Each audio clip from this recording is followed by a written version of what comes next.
Hey, Bruiser Buddies, this is Wrestling Nostalgia with Dave Dynasty. Before we dive into the episode, make sure you hit subscribe on the podcast platform you're listening on. Also, follow me on X at The Dave Dynasty and subscribe on YouTube by looking up Nostalgic Dave Dynasty. You can also buy one of my shirts at ProWrestlingTees.com/The Dave Dynasty. Now, enjoy the show. Welcome to 1 hour of the toughest, roughest wrestling you'll ever see. That's right, Dick the Bruiser said it all. The big question, have you got the endurance? Have you got the brains to get past the excellence of execution?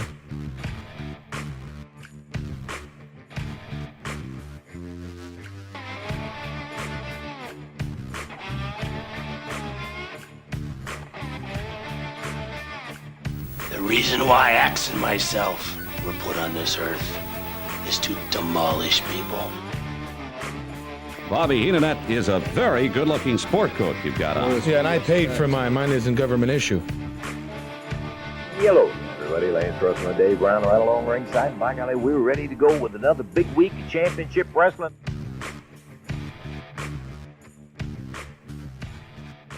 Greetings, wrestling fans, and welcome to Wrestling Nostalgia. I'm your host, Dave Dynasty.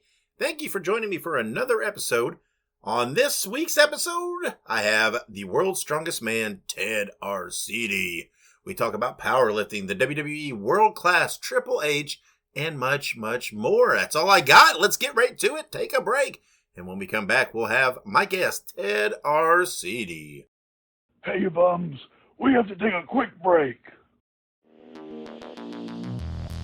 Filsinger Games is a tabletop cards and dice game company that has enjoyed success for over 3 decades. Their first game was Champions of the Galaxy and was released in 1986.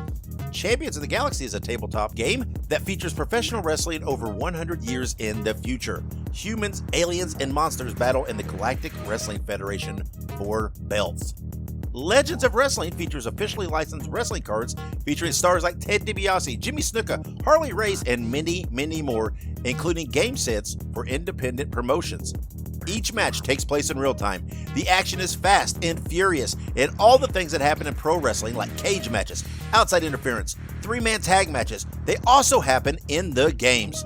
You have the opportunity to run your own wrestling promotion involving either real life stars or fictional characters of the future, or you can mix and match both. Visit filsingergames.com for more information and to order the games today. That is Filsinger Games, FILSINGERGAMES.com to order now. If you like horror movies, be sure to check out Dave Dynasty and Ike Isaacs on the Listen to Their Screams Horror Podcast. It is available on all podcast platforms and on social media at Listen to Screams. That is Listen, the number 2, and Screams.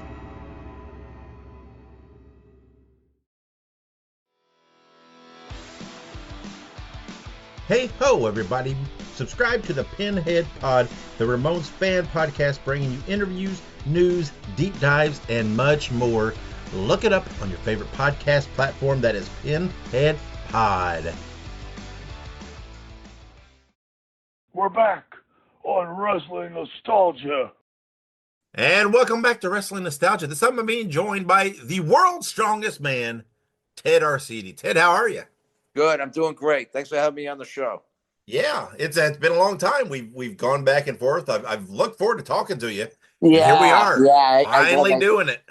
Yeah, I know. Like I said, I had my double knee replacement, and I had my left shoulder replaced. But I'm back lifting and everything now. It took about a good year for recovery. But I'm psyched, and I'm putting some size on too, which is good.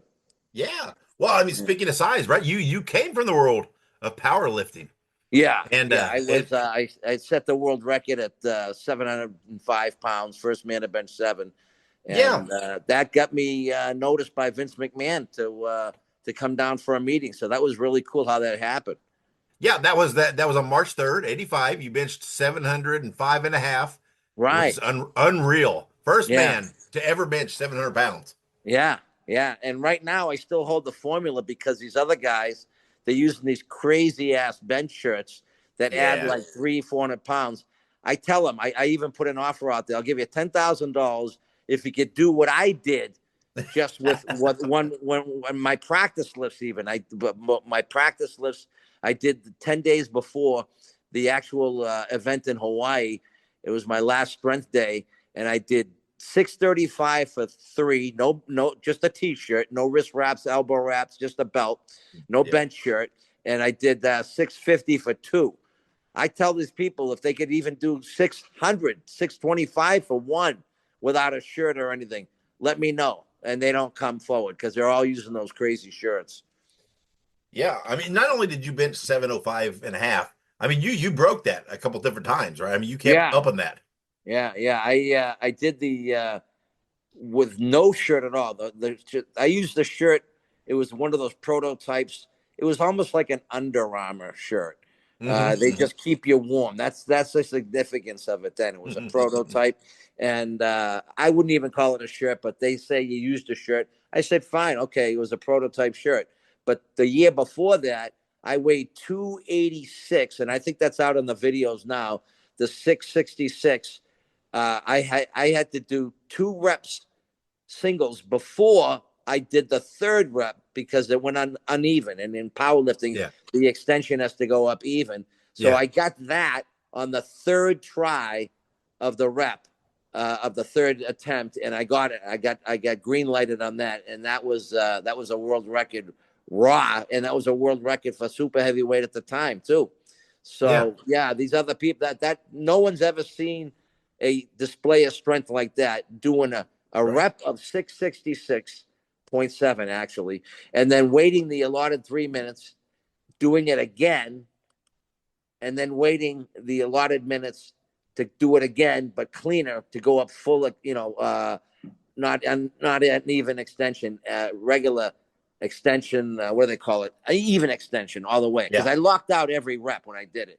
But as you can see, in these other people, when they could look online, Ted Arcidi raw 666.7 raw bench press, you'll see it. And I only had like a fucking 3 minutes rest in between each attempt. So that's amazing. No one's ever done that. That's why everyone considers me the strongest bench presser ever. And I think that's why McMahon got me on that moniker too, you know? Yeah. I mean, you did, if you're doing 705 and a half and 85, I mean, who knows what you would have done with modern techniques, modern equipment. Oh, yeah. But honestly, I like it better this way without the cheating stuff, because that means anyone with a decent bench can add like 600 pounds to their benches. It's crazy. They were in the elbow wraps, the wrist wraps, and then those crazy suits where you go down the bench and your arms are already extended. I mean, what does that tell you? It needs the weight to bring it down to your chest. So that's cheating. And people want to see who's really the strongest. Bare bones, you know? Yeah. So how did you come to the world of lifting weights and doing powerlifting? Well, I was a hockey player in college and high school, and I really thought I was going to be a pro hockey player. I really worked at it, and I was pretty good. And but I was playing defense, and the coaches told me, you're playing collegiate hockey now. You got to put some weight on, because you got to battle people in front of the net, and in the corner you got to put some weight on. I said, cool. So I started that summer. Started that winter, because I was redshirting a year from Salem State before I went to Norwich University in Vermont.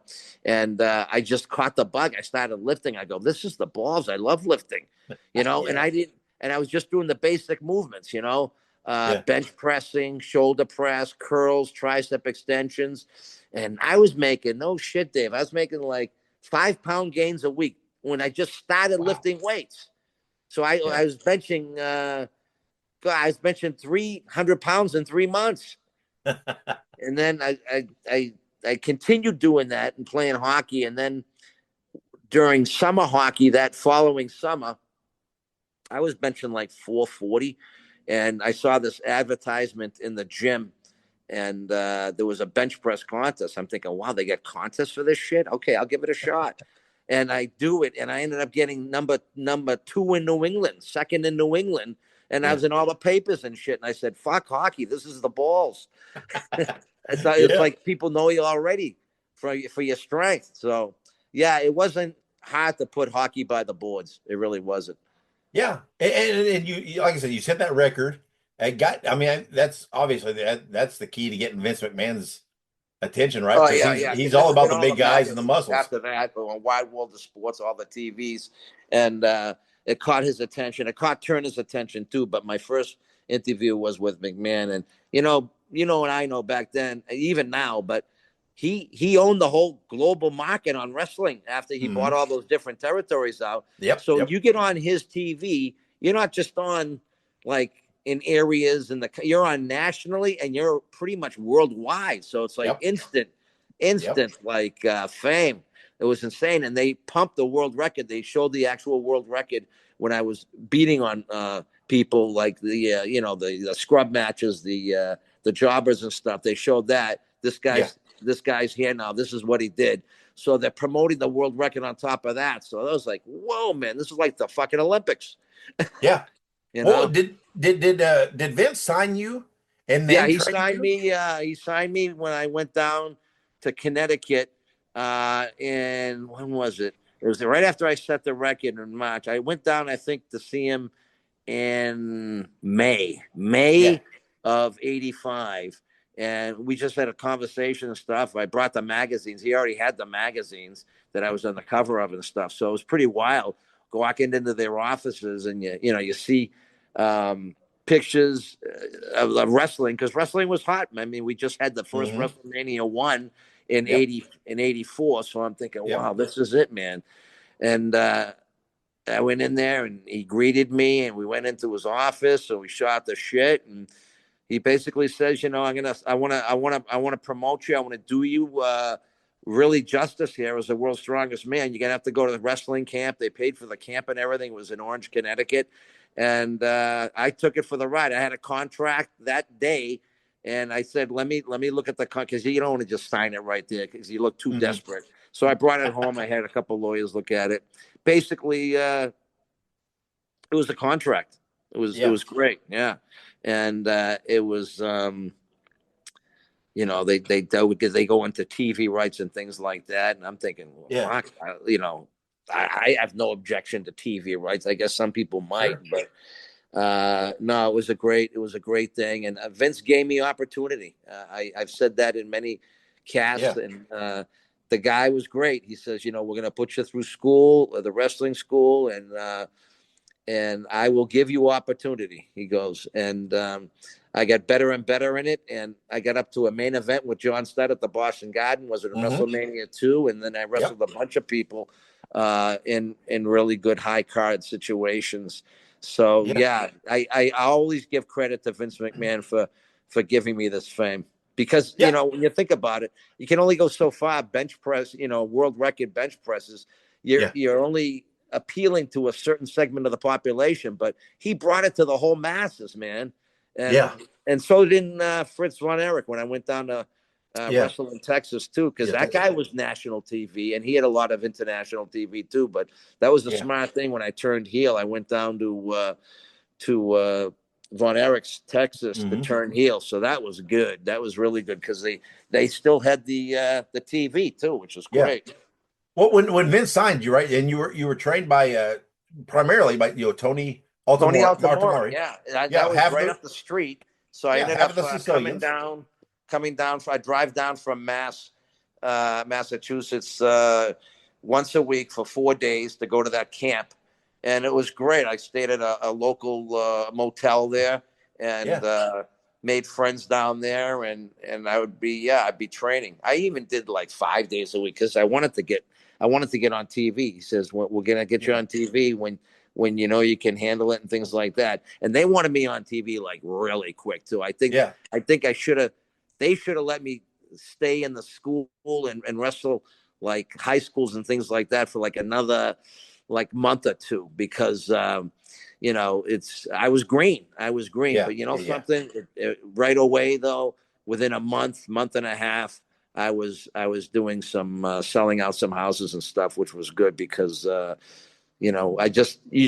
some people get the hang of it. Some people don't get the hang of it, but I was somewhat athletic anyway, so I could go off the ropes. For a big man too, throwing huge elbows, doing stuff like that. That was good. And to see a big man do that, they love that shit. You know, they love it. You know, well, I mean, it's nice to see high flyers and technical wrestlers, but like that stud match that's out there now. Me and him.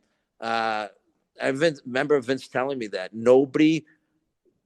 The one thing that people love more than any other match is two big guys going at it, especially outside the ring. You know. And I did that with Brody down in Texas too many times. I mean, Tony's a name, not many people remember anymore, but I mean, he was half the Sicilians. He was half Lou Albano. With Lou Albano. He was a big name in the day. He was. He was a good guy.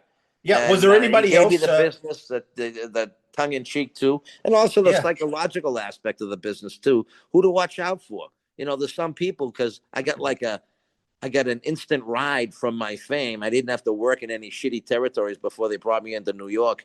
I get right in. So some people are going to take offense to that. But he says, fuck it, you just hold your own, Teddy. You set the world record. You show them who's a fucking boss, you have to. And you have friends, like in any industry, in any sport, you're going to have your people that are jealous, and you're going to have the people that are with you, So luckily I had more people with me. My best friends were probably Volkov and the Sheik. We had more fun, and I wrestled the Sheik, the Midwest too. We were on the top card out there.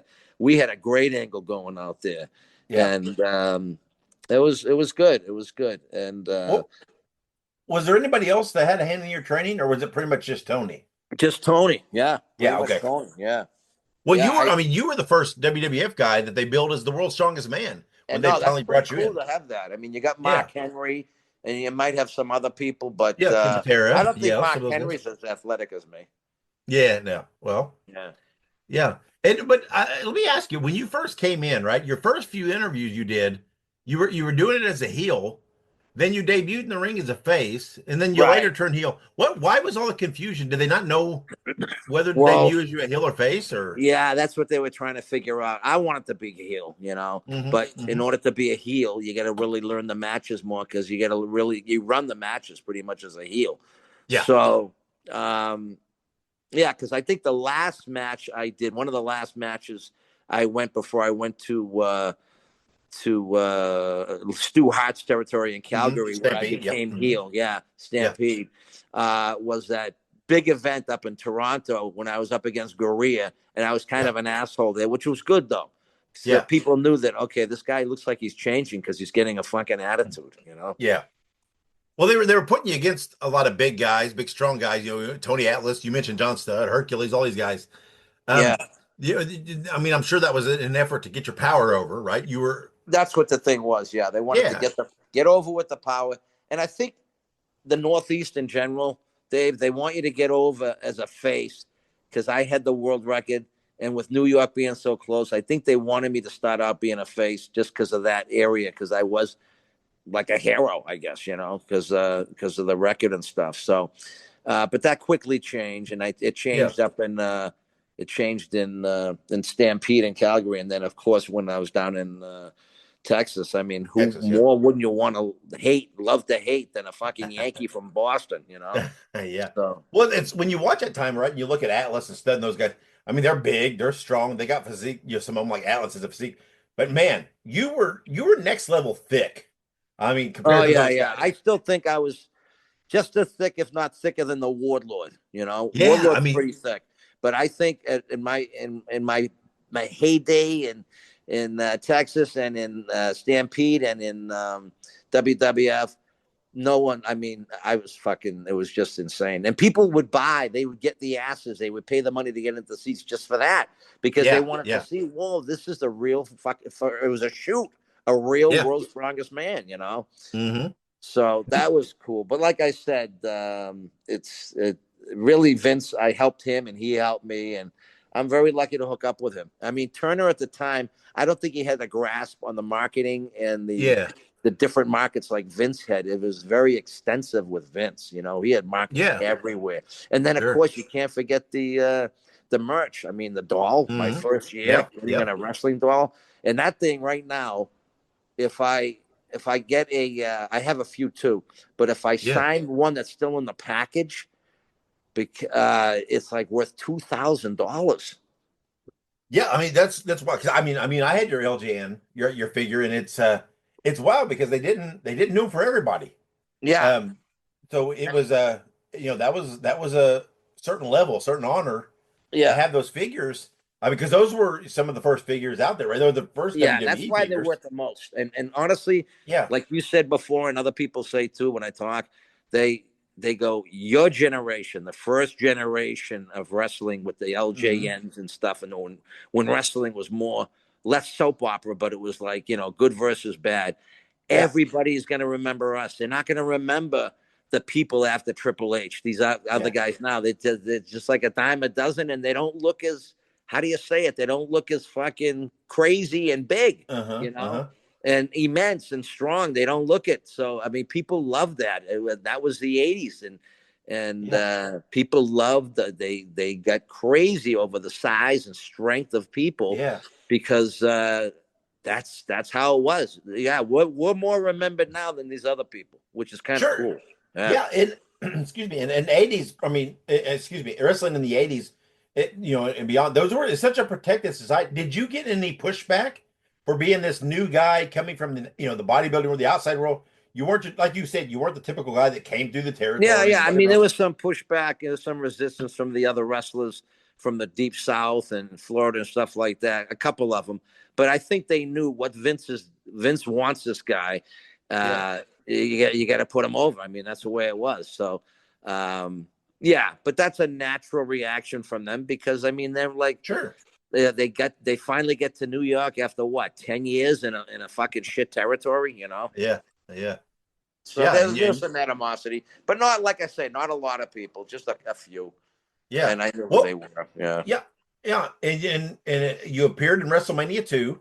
You were in the WWF, the wrestling in a football battle royal. Yeah, so that was great. What was that like? To be put onto that WrestleMania 2, and I was just in wrestling for like 2 months when that happened, or 5 months when that started, and that was all over the world. But I mean, that's the best of the very best being in that battle royal. So yeah, you could see Vince. He gave me top billing, man. This was fucking great. But I had to perform too, You had to really do some crazy stuff. They loved the clotheslines, the elbows, the flying elbows, and the stuff I did with stud. They liked that stuff. They really, really liked that. Power moves, but not stupid power moves, but pressing moves, getting people up over your head like in 2 seconds. My God, the place went shithouse. If you listen to that, you look at the John Studd match that I had, the Boston guy. Yeah, Boston. It was like a sellout. And when I lift them up, the place went crazy. I remember I remember this much when I think about that. The whole ring was shaking. The people went shithouse. They thought I was going to get the $15,000 or the $20,000, $10,000 if I slammed Stud. Yeah, they thought it was going to happen that night, so they went shithouse when I had him up, and then he grabbed the ropes, and I had to break off. I remember that. I just watched that match recently, and like you said, right? You appeared in WrestleMania 2, right? You got the LGN action figure.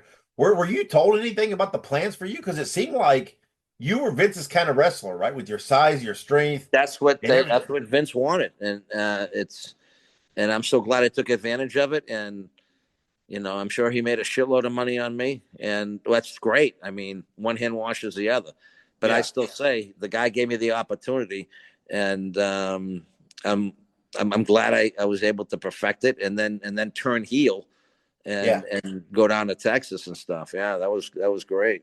That was really good. Yeah, well, the story always is that you were released by the WWF when Ken Patera came back from his sentence because they didn't want to have two strong men there. Yeah, two world's strongest men guys. Yeah, is that what were you told at that time when WWF? They knew I wanted to. They knew they wanted to change me heel. So when I left, that made sense because Patera was on his way back, after his stint in jail and stuff. And that did kind of make sense. And then I honed the craft out in Calgary and Stampede, and then down in Texas, which was good. Yeah. Was there any talk though? I mean, you would think almost with Patera coming back that there could have been a natural, maybe a little feud. I think we could have been a great tag team.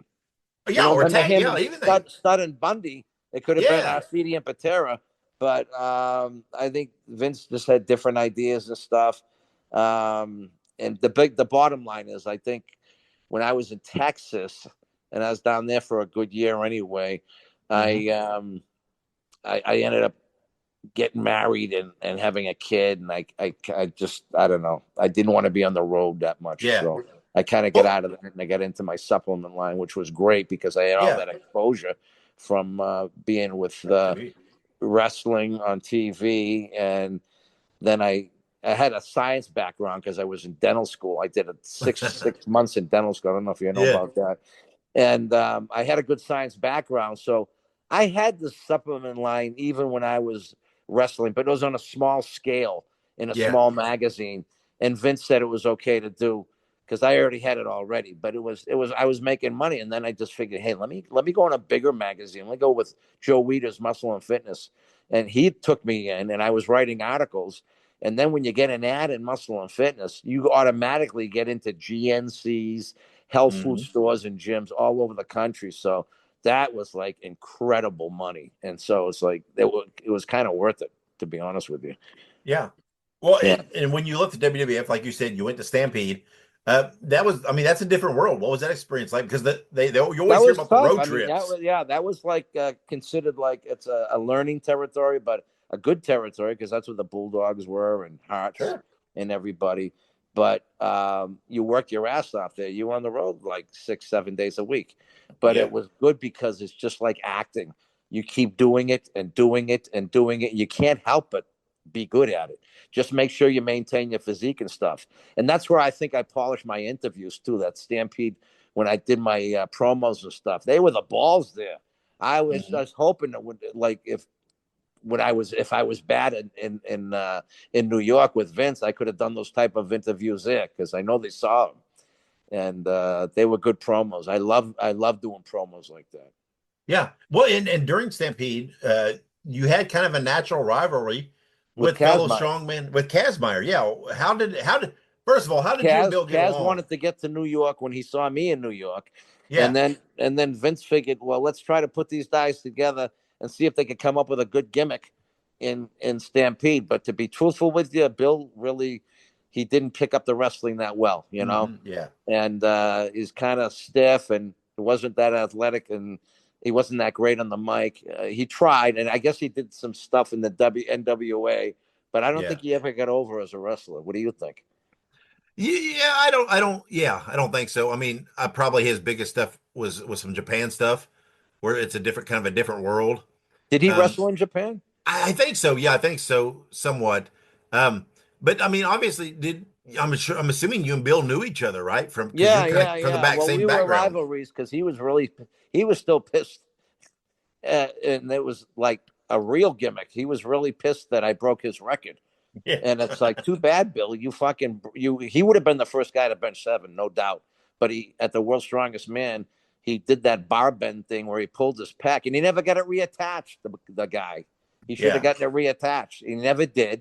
And then he went off to play football a year with the Green Bay Packers, and then he decided to get back into powerlifting again. Then we saw me wrestling. He said, "I want to get into that." Well, go ahead, Bill. It's a free fucking country, and he did it. But he just he didn't want to sell.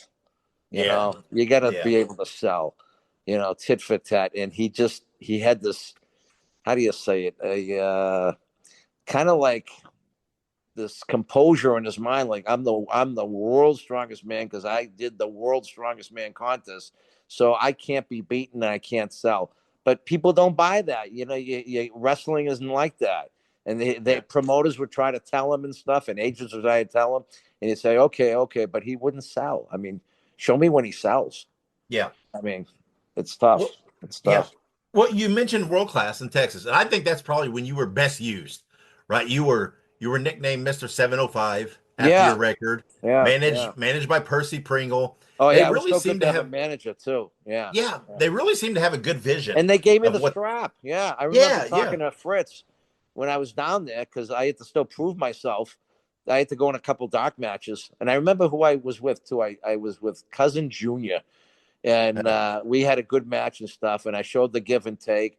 but I was like vicious with my clotheslines and stuff. And I remember Gary Hart when I was coming back, and he goes, "You can work, brother. You can work. You're gonna hear from Fritz next week." Yeah. So that was good. They had a plan because they wanted to see how they didn't see me that much up in Stampede, and they only knew me as a fucking face up in New York. So that was good. And Gary Hart was great, and he still perfected me when I was down there too. But it was a better composure. It was a better being a heel down there, Yeah. Especially like I said in Texas and stuff. I would just insult these toothless bastards, and it was great. It was great. I got some real heat down there. Some real bad. Yeah. Yeah. Well, and Percy also managed a young Ultimate Wasn't Warrior. he great? Wasn't he great? Yeah. Well, I miss him. Known as Dingo. I always stayed in touch with him too. Yeah. Yeah. What was he like from that time? He was like he kind of like he was, on the TV. Did you know he was a real mortician? Percy? Yeah. Yeah, he was a mortician. Yeah. And we talk about shit like that on these long road trips and stuff. And he'd be the first one in at a car accident and stuff. And he'd be telling me, it's so sad when you, especially children. He had a baby die in his arms, Oh, my God. And but we had some serious skull sessions, and we'd be talking about the business and stuff. But he was a real good guy, and he could play a cocky, like privileged nephew. That's what he was doing, like Percy Pringle III, and he could do that great. And he promoted the hell out of me, and it was good because Fritz gave us a strap, and we had great matches with Bourne and a lot of other people too. Kerry Von Erich even down there, and the whole crew. It was good. It was really, really good. And Brody, we had some great matches with, and we went all over, like not just the TV, but our territory. We'd fly to Florida. We'd sometimes we'd fly down to like San Antonio or fly into Louisiana and hit a bunch of shots there. But as you know, World Class was really, really big. And the venues were, other than the Cotton Bowl, they were a little smaller, but they were packed. They were packed. People loved the Von Erichs and the Freebirds. It was great. Yeah. And what was it like working around that time around a young Ultimate Warrior who was known as the Dingo Warrior? Yeah, he was. Honestly, his head wasn't swollen then, so he was cool because he knew he was going to go to New York, and we had some great matches, strength, power moves, and stuff like that. And he was a good guy, but I guess I never stayed in touch with him. But I'm hearing things that he kind of really got cocky and stuff, and kind of wanted to run things his way. And I think he had a lot of people that didn't like him up there. Yeah. A lot of other workers. Yeah. Well, you stayed in World Class for a little bit, and then around 1990, you kind of pretty much left wrestling. What led to you leaving professional wrestling? Yeah, it's like I got into my supplement line, and I was writing for Joe Weider's Muscle and Fitness, and that was that. I was so busy with that, and I had a kid too, so I was busy with that, and I thought I might go back to wrestling, but when I was, can you hang on a sec? Sorry. Yeah. Can I help you? Your shop, and I know you have a P2 body solid. Oh yeah, with the leg press, right? You want that? Yeah, I just want to see how much it was. Yeah, where do you live? Right around here? Greenland, New Hampshire. Greenland? Okay, let me get the stats on that. Hang on. And that's right near the seacoast, right? Yeah, that's like if you go take extra 11 worth of. Yeah. Okay, yeah, we that area there. We could cover that area. We could do that whole gym with the leg press delivered and set up for $2,800. 2,800. Okay, yeah. All right. I'll give you a call. Let us know because we got like 2 left, and with the tariffs and shit, we don't know when we're gonna get them. Sorry about my language, but we don't know. It's such a good gym. When can you deliver it? I'll let you know once we get the credit card over the phone. Okay, and you put it together? Yeah, I have my crew call you. They'll probably do it like within a week or two, probably. Okay. Do you Call me back in because I'm on a podcast right now. Call me back in an hour. All right, and we'll do that over the phone. Okay, man. Thank you. Bye-bye. And you just experienced what happens in a day in the life of Ted Arcidi at Weightlifters Warehouse. How do you like that? Yeah, there you go. Yeah. So I just sold the gym. There you go. A home gym, $2,800. But this is how it was with my vitamin line. I get calls. Yeah. First of all, because they want to talk. I had all the exposure. Ted Arcidi, I'll call him. I'll buy his vitamins. And I would help people with the workout programs and stuff too. Yeah. And then I was talking to these big executives. I was going into GNCs and I say, listen, get me into X amount of GNCs, even more. And I will go down there in your friggin' mall, get the weights and stuff, and I'll do exhibitions like Brent said, bench exhibitions and behind the neck press shoulder exhibitions. And they loved it. We used to pack the mall because of the wrestling. You know what I'm saying? Yeah. Because of the wrestling exposure.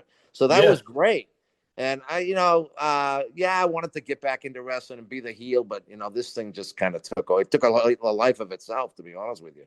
Sure. Yeah. Well, I've always been curious because you seem like the type with your size and your power that who would have been a coveted guy in Japan. Were you ever contacted by the Japanese? Yeah, I did, but I actually backed out because I got into the muscle and fitness thing and the supplements. But yeah, they wanted me out there. They love big, crazy people. Yeah, out there, they do. Yeah, and I probably would have done some shit with Brody out there. Yeah.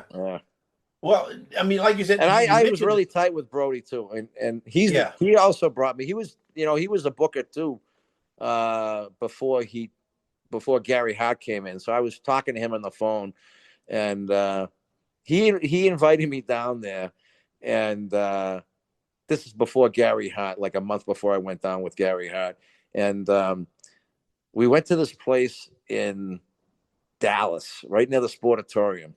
Mm-hmm. Called Big Al's. It's a barbecue place. Barbecue's incredible. Mm-hmm. And he says, Ted, and he always says this to what he did. He says, I knew I was going to hire you when I saw how you can eat. He really respected that. He goes, I knew I was going to hire you. So that was cool.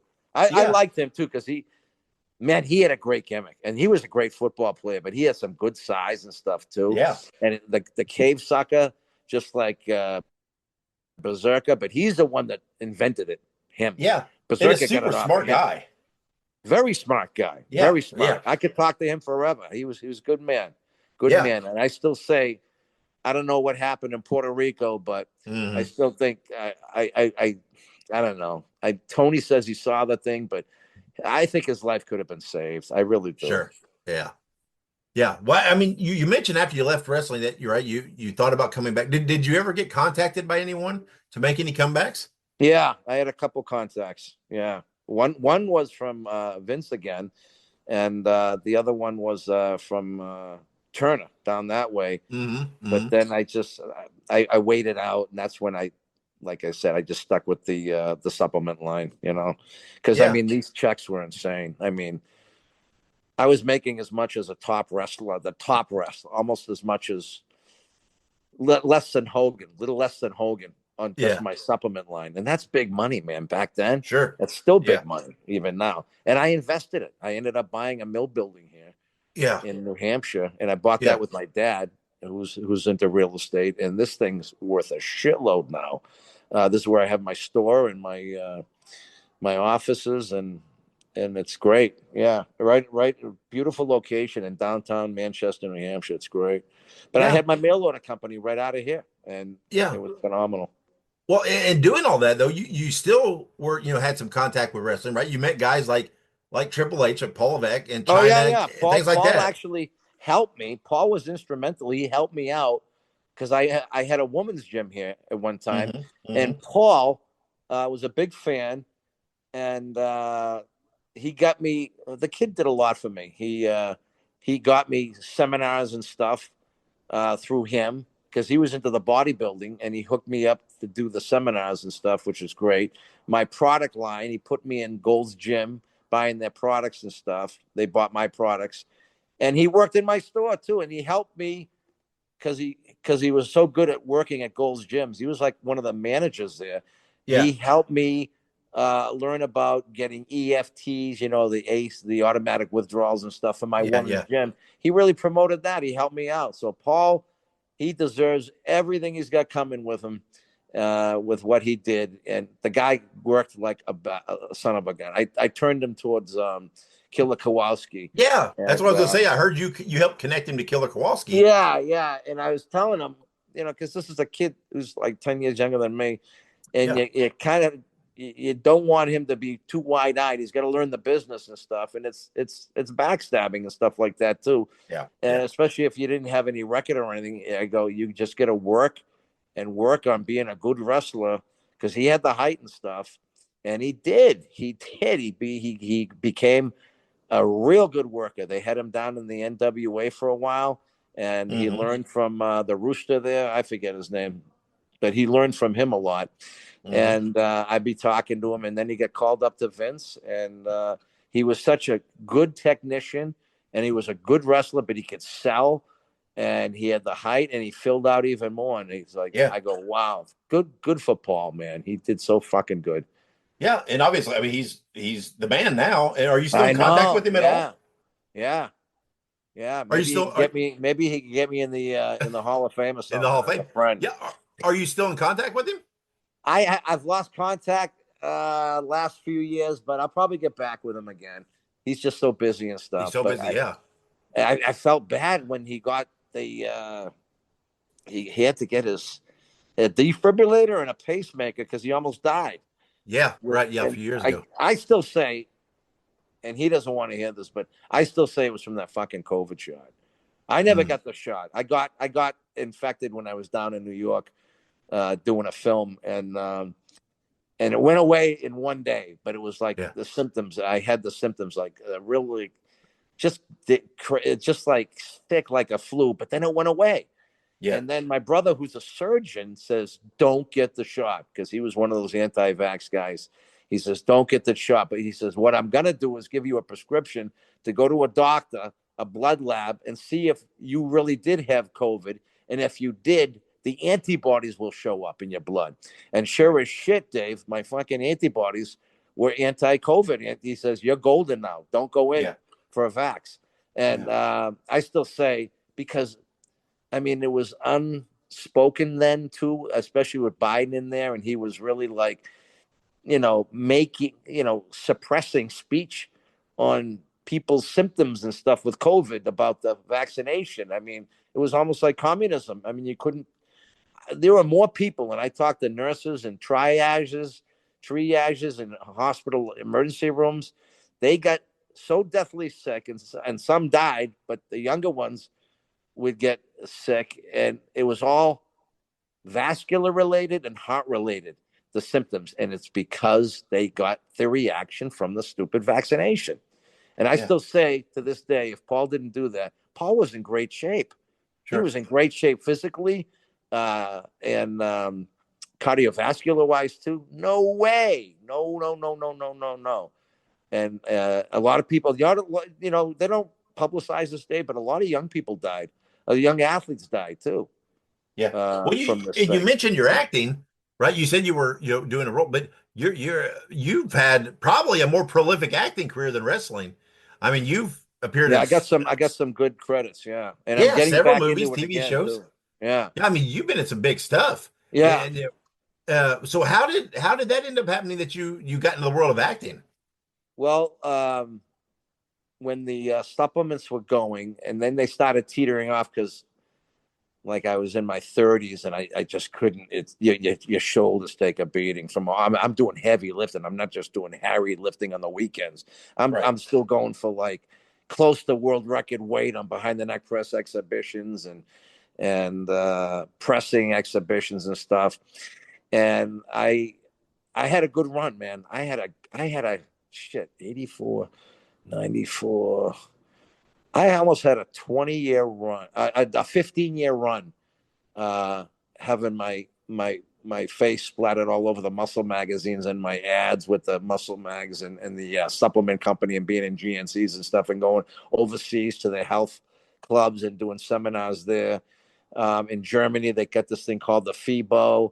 and we were like one of the main stars over there. So I mean, it just gave us great exposure. But that's all because of the wrestling. But that ended at about after, let me see, 94, probably by 97. I was just I wasn't as popular, and I wasn't out there lifting. So my name, which is commensurate with my lifting and my world records, it took away from the supplements because they didn't see me anymore on the limelight and stuff. Yeah.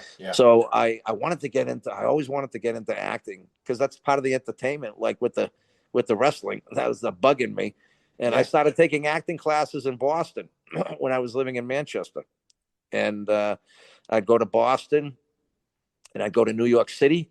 I'd fly down to New York City. I'd be there for a couple of days, and I'd be attending all the workshops from casting directors on scene study and things like that. Did that in Boston. And what I did a lot between both cities was, and I was going down there like every week, sometimes a week at a time. And I would do free films, student films. And those are where you get good at. And like I said, you keep doing wrestling all the time, you're going to get good at it. You can't help it, get good at it. Same thing with acting. It's just like, automatic. And you have no fear of the camera. I never had a fear of the camera anyway. And then I just get with these student films and these free low budget films that I would do. You're going to do a lot of free shit, but this is how you hone your craft. And I remember I garnered a lot of different scenes and non-union commercials. I was in a CVS commercial. I was in a Wendy's. I got a union job. I got a Wendy's commercial, but I got all this together and I put it on my reel, and I sent it to New York, and bang, I got two agents. I got a commercial agent, and I got a theatrical, which is film and TV agent right away. And so I was in the, and then I was on Law and Order, my first national network principal role speaking, and that was cool being with Briscoe and the other guys there on their show. And that was wild, man. And then this is another thing, how it all infiltrates with the wrestling, because I still had some decent size then. And they said, geez, I just saw Ted Arcidi in the Wendy's commercial. I just saw him on Law and Order. It's like, wow, no shit. Do you see how it ties in? I'm thinking, this is the balls. And it's because I just kept it going. Some people say it's called diversification. I guess you can call it that. Yeah. Well, it's crazy because it's like, I mean, your acting portfolio is just unreal. And I mentioned to my wife a few days ago about interviewing you, and she's like, how do I know that name, Ted Arcidi? Because she's not a wrestling fan. And I'm like, you probably see me on Ray Donovan or something. Well, I'm like, well, he does a lot of acting, and she's a huge SVU fan, Law and Order SVU. Oh, and I said he's been on SVU, and she goes, that's it. I remember him from Law and Order SVU. So it's so wild. Yeah, it's I mean, because like you said, it's people, there's lots of wrestlers and like you said too, we're still hitting the masses. Yeah, Vince, the one that started it, he got me mainstream, but this continued the mainstream with the name recognition and everything else. But it brought in a whole new mainstream too, because then after a while I lost some weight and stuff, but they could still remember the face and stuff. But TV, Vince will know that is very, very powerful. It's wild because lots of wrestlers say, "Oh, I've done some acting," but it's like you look at your portfolio. They're like thug roles. It's not really acting. I get right to the character. I do the real act. And who's a great actor too? You're seeing a lot of him now is Batista. He's done some good shit. Unreal. Yeah. But it's like you look at your document. I mean, you're like Ray Donovan, Blue Bloods, Equalizer 2. Yeah. And you saw my reel too. Did you look at my reel? Yeah. There's Jackie, 30 Rock. These are huge shows. You know what the big one was though? When you ever heard of South by Southwest? It's a big festival movie in absolutely. Austin. That thing put me over big time. That movie made it to like almost the jury award, which is really big in the Southwest by Southwest. We almost beat Ethan Hawke's movie, Born to Be Blue, but we were right up there with him. And that one, I was a main character in that. That's why you see a nice clip of that, Donald cried. And they tied that in with the bench press. The guy realized that I had the world record in the bench. So he made me like, okay, I'm an owner of a bowling alley, but I used to be a competitive weightlifter, and I'm just an asshole to deal with, especially with my adopted son and stuff. So he tied all that in, but that's a great scene. Casting directors like that because they saw the different levels and shit. Yeah. And well, it's funny how just one thing built on another, right? I mean, that's how it is. That's how it is with acting and stuff too. You're only as good as your last act, you know? Yeah. And so yeah, now with all the surgeries, I'm done. And well, we had three things that happened. We had the strike, we had COVID, which killed acting basically. We had the strike, and then I had to have my surgeries because I was like I was gimped. I couldn't, you got to be able to walk normal and everything else if you're going to act. And I knew my hips were going and my knees were going, so I had to get that done. So I like sequestered a year to just get healed on that. And I didn't do like one leg at a time, one knee at a time, and then do the next knee. I don't get that kind of fucking time. I said, fuck that. I'm going to use my ingenuity and my recuperation and my tenacity to work the physical therapy because I got nothing else to do. I have my store, big deal, and I got my building, which is great. But I'm gonna do all 5 surgeries in 1 year, and they thought I was nuts, but I did it, and now I'm like their poster child, you know. Yeah. Well, I mean, that's when Channel 9 just did a thing on me, Chronicle, on that thing, and that's probably gonna go viral too. That was pretty cool. Well, that's kind of like when you and I started talking, right? You were having like this group of surgeries, all kinds of things. Oh, it's crazy. That's why I had to keep putting you off. Yeah, because I want to be there, not just in my with my muscle and my body, but in my heart and soul. You want to be. I want it to be complete. You know what I'm saying? Well, yeah, a lot of times the mental follows exactly. Yeah. And now, like I'm benching like reps with 200 pounds, no problem. Shoulders are coming into play. I'm doing behind the neck presses, curls, squatting. I'm doing like 275 for reps. So it's like I'm back. I'm bigger than I was when I started getting the arthritis, like in 2010. I'm bigger than I was in 2010, which is good because now when I'm doing like auditions and stuff, they're saying, "Oh, whoa, fucking Teddy, he got big all of a sudden." And I came close on just a couple pots, like about a month ago. The Equalizer, the TV series with Queen Latifah. I just missed that role. They call it in the mix. When you're in the mix, they tell your agent you're in the mix. That means it's between like 3 people. And that was an awesome role. That was not only a guest role, but that was like had 50 fucking lines in it. And it's like, whoa, man, I'm fucking psyched. Get me going. And I was on hold with the FBI show too. That was a smaller part. So I'm just getting back into it now, and I'm sure something's gonna hit, but it's just good to be firing on all pistons now, you know. Yeah. Well, I mean, besides the acting and stuff, whatever, you're out there doing appearances. I see that you're scheduled to be at the gathering in Charlotte. July 30th, August 3rd. I got that, and then like it gets work because now people didn't think, well, what's Ted doing? They can't get a hold of you. So, we're getting out there with the new YouTube station too, the fan club. Yeah. They'll put something down there. I bet I could probably do a signing every week, but I don't want to do that. But it's that's what's great, right? You're not oversaturated. And when I'm going to the signings, it's like, okay, cool, man. They're getting someone. This is in the mind of a promoter like you. They're getting someone who not only looks big, but he looks like his doll still, not some fucking unrecognizable old fuck, because that's what they are now. It's too bad they let their health go so bad. Yeah. And that means a lot to people too. If you still look like, wow, this guy could still do some damage. So that's what I think's helping me too. That's why I'm glad I had the surgeries. Yeah. Well, and like you mentioned, right, you got the new YouTube channel, which I'll put a link in the show notes for people to go subscribe to that. Thank you. Yeah. Thank you. Yeah. Yeah. Which lots of stuff, I mean, I'm assuming everything from your wrestling to bodybuilding to everything. Yeah. The power on there. And in there's a behind the neck press. I'm doing standing up. That's how I did all my world record behind the neck presses. I got up to a 350 for 3 standing behind the neck, no herky jerky, just wearing a belt. And that thing has gone viral because there's no one that can do standing behind the neck press with the way that I was doing. They might be able to come near it and not even do it when they're sitting, but standing is a lot easier. That's why it was better. It was easier for me for wrestling because I could press slam people, Yeah. which was good. But yeah, no one will ever do that. Will ever do standing behind the neck press like what I did before. That's unheard of. I mean, 350, and you're not even using your legs. You're just powering off your shoulders while you're standing. Yeah. That's insane. Well, I mean, but that's what led to my bigness. My triceps, my behind the neck press, my shoulders. That's why I was so fucking thick. And you couple that with the bench press.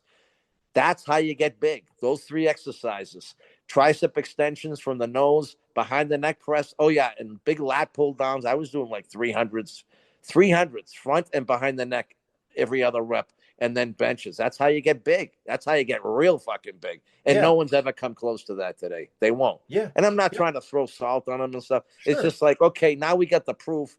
You see it on the videos. This is it. This is the mark, guys. Try to beat it. Yeah. Well, I mean, yeah, you've got the powerlifting, you've got the wrestling, the acting, the supplements and the gym stuff. The parents. What's next for Ted Arcidi? Anything? I just want to be a great character actor. I feel really at home now acting. I really do. I love it, and I just want to get more and more shit and parts and stuff. And I think that will take care of itself because I work hard at it still, and I got my agents working and. Who knows? Maybe you'll see me in a national commercial too, because I go down to New York for those too. So that's cool. I mean, you've been on TV more than your wrestling days. So your wife remembered the name, or she remembered the face when she saw it? Well, the name somehow, because she's one of those that watches the credits. She keys in. She'll look at the credits. No shit. Yeah, she keys probably in. Saw me on that Law and Order marathon. She did stuff when they showed all the marathons. Yeah. She's been a big, she's a big fan of the SVU. She's always watched it from the get-go. Yeah. And some reason that name clicked with her. She couldn't remember. And then when I said she's on the episode, she remembered. She remembered you being on there. That's weird that you said that, Dave, because I'll go to a restaurant in Boston or something. I'll go in the elevator and these people are looking at me. And the first thing they say is, do you live down the street from us? Or do you work with my husband who's in the landscape? I go, no. You probably saw me in this movie. I was just on this one. Oh, we did. Oh, that's you. Yeah. So that's kind of cool how that works, But yeah, hey, whatever floats your boat. But sure. Like I said, it's the big thing. The big medium today, it's still with wrestling is TV. You can get in many magazines you want, but that only goes so far. You got to have the TV. Well, like I said, you're going to be at the gathering. Fans, they can go to tmark. Yeah, and I got another one. I got another podcast and another signing already. There's the gathering, which is pretty big. And I'm going to be in 2 places on that one. No, there's the gatherings in North Carolina. You going to come down? I hope to. It depends. I hope you can make it, man. Bring your wife. So. Yeah, I hope so. And then the other one in New York I just signed. There's one in Jersey and one in New York. I'm doing 2 hours at one, and then I'm going to Jersey to do 2 hours. I don't know what that's called, but I'm signed up for that. And then I just did who's the LBJ BJ he was on Fox Network sometime. He's a wrestler. I'm on his podcast in April. Oh yeah, BJ Bradshaw, right? Yeah, Bradshaw. Yeah. Bradshaw and Briscoe. They're the podcast. Right. I'm gonna be on that thing, so that's cool. And it's all because of your buddy in North Carolina promoting me for that thing. No, good. Now we know how to contact Ted, so we contact these guys. Well, that's good, right? Because LBJ, those guys. I mean, LBJ's a big Texas guy, right? So he probably obviously remembers you from your Texas days down there. Exactly. Yeah. He was a good football player too, wasn't he? He was. Yeah. I mean, good guy, smart guy, right? Smart financial guy, and of course Briscoe. I mean, Jerry Briscoe. You can't praise him enough. Oh, but they got a good show, and that'll be big for you, and that'll be fun. Yeah, they're good guys and a good show. Now, how is BJ? How's Bradshaw? Would he wrestle? Did Vince give him the strap a couple times or what? No, he held some tag titles with Farouk, with Ron Simmons. Okay. Yeah, he did a thing with Ron Simmons, a team and stuff. He was a big. Well, no, I do take it back. He did have the title for a while later. Intercontinental, maybe. No. He was the world champ. No shit. Mm-hmm. Good for him. Now, he was the guy that's multi-talented, though, huh? He's got the brains. He knows finances. And he knows how to market himself. And he was on Fox TV a lot. I used to watch him there. I love this view. He's conservative and everything. Yeah, he's a smart guy. knows his stuff. And what's the best about? I mean, he loves wrestling history, right? He knows the history, right, all the way back. I mean, all the way back. You know, not just because he was more of a modern he goes guy, back to like but way he knows before like Harley Race's time back sure then. he knows it all, right? He Yeah. appreciates the history and knows it, and just good stuff. I'm starting to look at YouTube. I'm thinking it's so good, the internet. I'm looking back at Harley Race, his career, and he and I were really good buddies. He used to hang with me, and he introduced me. He wanted me to hang with his son because his son was like in awe because he wanted to get his son on some size and stuff. But then I'm looking at this guy that I used to hang out with and stuff, handsome Harley Race. We used to chuckle and shit. But this guy had the belt. He was one of the best world champions ever, going way back when. And then I heard about that thing on Vice when he went by some wrestler's house because they threatened him. He pulled out a fucking automatic and shot that into the house. I mean, you can get away with it back then. But this guy was really, really, even when he was with me, when he was wrestling with me, he was a tough guy. He wouldn't want to fight. He's just like old school Navy, man. Yeah. And who else was Dick the Bruiser? I wish I met him, but he was an unbelievable tough guy. Yeah, I'm originally from Indiana, so I'm a big Bruiser fan. But you know who the toughest one was when I was there, and no kicks about. I've seen him talk people down, slap people right in front of me. The Sheik, the Iron Sheik, man. He could tie you in knots. And I gotta give you a little history class. The night before the 20-man battle royal at the Horizon Center there in Chicago, we had to do our, get the idea, get in the match, and who's gonna go out when, and this and that. We're doing all the promos and stuff too. So we're talking with the agents. And Bill Freilich was in the 20-man with a bunch of other football players, but he was known as an All-American wrestler, like a real wrestler. Yeah. And I was right there, and she goes, "Hey, Bill, let's do the thing." They get in the wrestling stance, when you're on your knees and stuff. Yeah. And they did it 3 different times. He pinned fucking Freilich. 3 different times. Yeah, Sheik had the background. I mean, he was an Olympic champion. Yeah. Sure. He really was like guarding the Iron Sheik. The Iron. That's right. What's the guy's name? No, who was it? But prior to that. I mean, he was the guy. He was in the palace, but he had to flee because the savages were taking over. Yeah. What the hell was his name? Yeah. He was his personal guard. Guard. Yeah. Shah of Iran.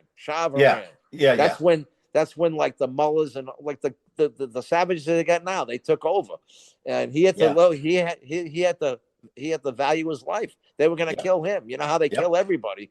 They were going to kill him. He told me the whole story.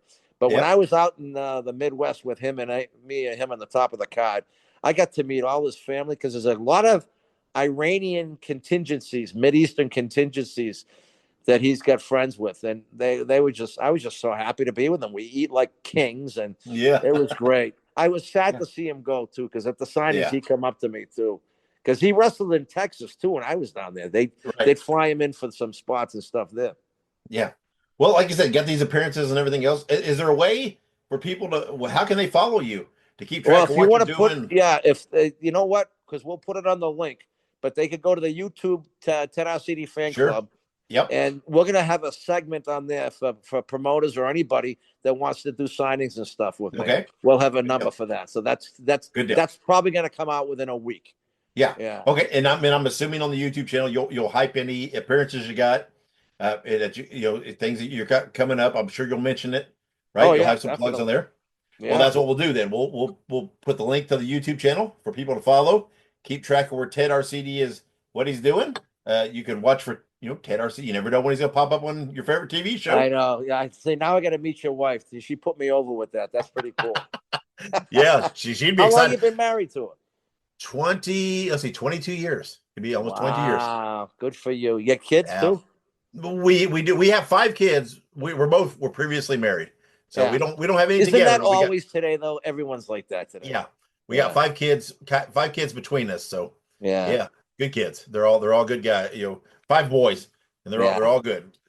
So I got to ask you this: compared to today's wrestling, what's your favorite wrestlers and favorite wrestling period? Well, my favorite period would have to be, I don't know, 80 to 90, in that range. I think you're right. Everyone's on that now. Yeah, that's when I grew up. I mean, the fact that I got the doll, but they say you're in that generation that everybody remembers still. Morocco, fucking Tito, Stud, the British Bulldogs. They remember that. That's it. Because I think we made more of an impact, and I love hearing that because we made more of an impact. Yeah. I mean, there was, I don't know, there's more distinct characters and guys you could really latch onto and get behind. I mean, I had your LGN when I was a kid. And the thing was, we had bodies and we were fucking huge. That was insane. It was like you walk into Hulkville. It's crazy.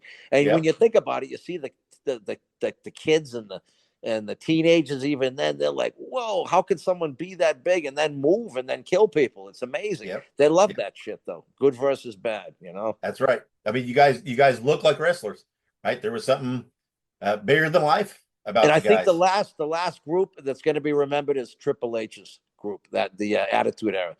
Yeah. After that, I know he's running and stuff. I don't know. They say they're filling up things and stuff like that, but these names are all indifferent. They're all interchangeable because they all look the same. Does that make sense, Dave? Yeah, it does. I mean, I watched all the way up through the Attitude Era pretty consistently, and then I kind of fell off. I didn't really watch into the 2000s. Well, when the chicks are doing cat fights and stuff, it was like a blondathon. It was crazy. And it was kind of phony. I didn't like that. I didn't let my kids watch it either because it was kind of bad. And I hit and pick what I watch nowadays, right? Certain guys I like, that, kind of remind me of kind of the old school stuff, and I might watch, but I don't consistently watch any shows or anything anymore. I don't know, it doesn't hold my attention the same way. And when I was back then, when I was a kid, I watched everything. Anything, if it was professional wrestling and on TV, I think I watched it. Like you said, because it was so new then. I mean, 84, and I get in 85, it's still new. Everyone watched it then. I think there was more people that watched it then, to be truthful. Every Saturday morning, we invade the fucking living room. It was great. Yeah, and to me, the main thing was the characters, right? Everybody was different. Everybody felt different. Vince, who? Randy Poffo. I miss him too. He helped me out a lot too. He's great. And he was telling me about how it was when he wrestled in these when he started out in these other territories, like down in Kentucky and Mountain, Southern California. He wrestled, and this sticks in my mind too. He says, "Want to wrestle as much as you can because you're only going to get better." And I got that from him. And he says, "I go, what type of crowds were you like before you came to New York and stuff?" He said, "Ted, one night we wrestled, there was only 3 people there. It was because of rainstorms, but he still gave him his all heart and everything like that." Yeah. That's Randy. And, that is. And his brother. Yeah. Because they came from a small territory, Sure. Yep. Well, I think that's what that gave them tensile strength. And it really helped their head because they really did pay their dues, Sure. Yeah. And it's amazing. It's amazing. It's sad about Randy how he died, man. And that's one guy that was really business savvy with stocks and shit. He really was. I don't know if you heard this, but I heard he was worth like $200 million when he died. 200. Well, I mean, it wouldn't surprise me, right? Well, one of the biggest names ever. Yeah. I mean, and merchandise and everything else. I mean, and he was, learn from his dad, save your money, invest your money. Yeah. And be smart. Good. So he was good. It's sad about Elizabeth. They were really in love and stuff, but there was a breakup and stuff. And then, what's his face? Fucking total package. I guess Luger kind of corrupted her, I think, with the drugs, right? Yeah. Yeah. That's what they said. Yeah. Now, is this true or not? Is he like permanently in a wheelchair? He's in a wheelchair. Yeah. He's not doing well. What happened, Dave? I'm not sure. I don't know. I don't know what caused it. I know really with like Dynamite Kid, because I talked to him when he started fucking his back, and I'd see him up in Calgary when I was wrestling. I used to shoot the shit. We go out to dinner and go over his apartment and stuff. And backs take a beating, man. And his took such a beating that it broke the fucking nerve canal. in his thing. And that's why he was like literally living on welfare in England, and he just died because he couldn't move around, and boy, did he have some good matches in Japan too. That was probably the best in Japan. Absolutely. Yeah. I mean, him and Tiger Mask, that was some great stuff. Yeah. And then they showed that on Vice when he actually thought he could do good in Japan again. He was horrible because he couldn't even move. Couldn't move. And he didn't have the musculature and stuff. Yeah, it's very sad how a lot of these guys died. It really is. And it is. I just pray the Lord that we stay healthy, because we're like the last vestige of soldiers from that era. That's right. That's right. When you think about it. Yep. Yeah. Well, that's why I love staying in shape, and I actually look like my doll still. And I think that's good to give back to the people for that. That's right. That's right. Well, Ted, I appreciate your time. I know we've been trying to get this done for a while, and I appreciate you working with me. Hey, let's do it again when we get on TV again. All right. It's great talking to you. Yeah, and like I said, we'll do another, because we just kind of did an overview today. But yeah, we can dive and talk into more stuff specifically. But it was great talking to you. Yeah, you too. Hey, you bums, we have to take a quick break. Hey guys, Ray Russell here, curator of the WrestleCopia Podcast Network, inviting you guys to listen to many of the programs here as part of the WrestleCopia brand, including, but not limited to, the Wrestling Memory Grenade, currently covering the 1988 and the WWF project. You can also listen to the Regional Wrestling Podcast, where we talk the territories, whether it's Jamie Ward with Georgia 81, Roman Gomez with the UWF in 1986, or Gene Jackson covering Memphis in 85. 3 projects going on right now over there at Regional Wrestling. You can also listen to the Wrestling Stoop with the legend himself, Bob Roop. Bob goes back in time each and every week, covering not just his career, but countless stories and interactions with hundreds of wrestling names spanning his 2 decades in the business. But that's not all. You can also check out the Puro Wrestling Academy with the professor of Puro Resu, Mr. Dan Ginnity. Dan and I go back in time and cover the history of Japanese professional wrestling in the English language. And you can listen to all of those shows and more, all part of the WrestleCopia Podcast Network, located over at WrestleCopia.com. That's WrestleCopia.com, and anywhere your podcast streaming needs are met, from Apple to Spotify, Pocket Cast, and beyond. And while you're at it, why not subscribe to our social media guys for all the latest goings on here at the WrestleCopia Podcast Network. Plus, I'm constantly adding old school video clips and pictures from throughout wrestling history. You can follow us over on X, formerly Twitter, at Wrestling Grenade. That's at RASSLIN Grenade. Also, follow and like me, Facebook.com/Wrestling Grenade. And why not subscribe to YouTube.com/Wrestling Grenade.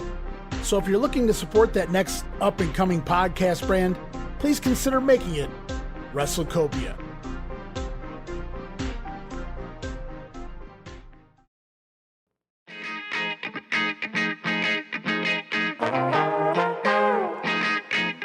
Hey, it's Bob Smith, and guess what? The Outdated Wrestling Hour is now part of the WrestleCopia Podcast Network.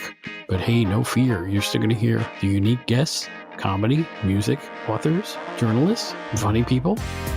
Who knows who's going to end up on the Outdated Wrestling Hour? Remember, it's all new and all old. So check it out in the WrestleCopia Podcast Network and wherever you get your podcasts. Listen if you know what's good for you.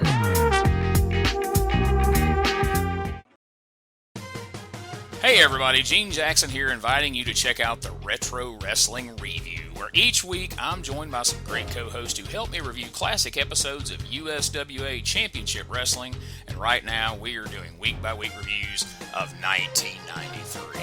But we don't just do reviews, sometimes we get a chance to interview some of the people who were there and lived it, plus do watch-alongs. It's a lot of fun, so check out new episodes that drop every Wednesday at WrestleCopia.com.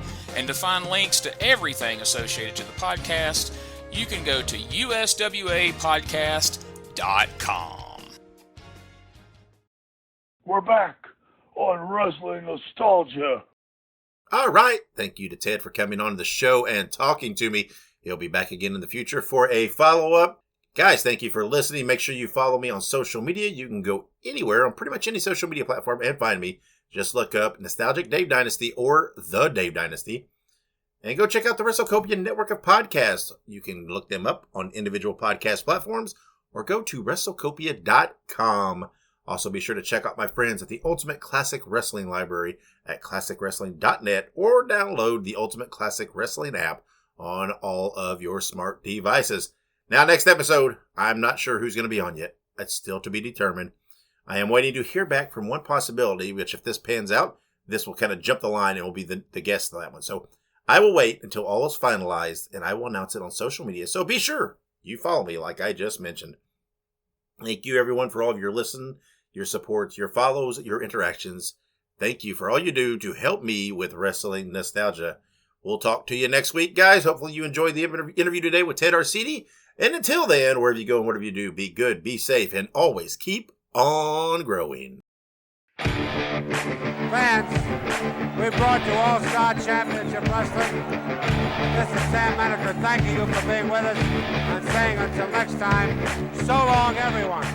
Wrestling Nostalgia, copyright Dave Dynasty, Bruiser voice done by John Lawson.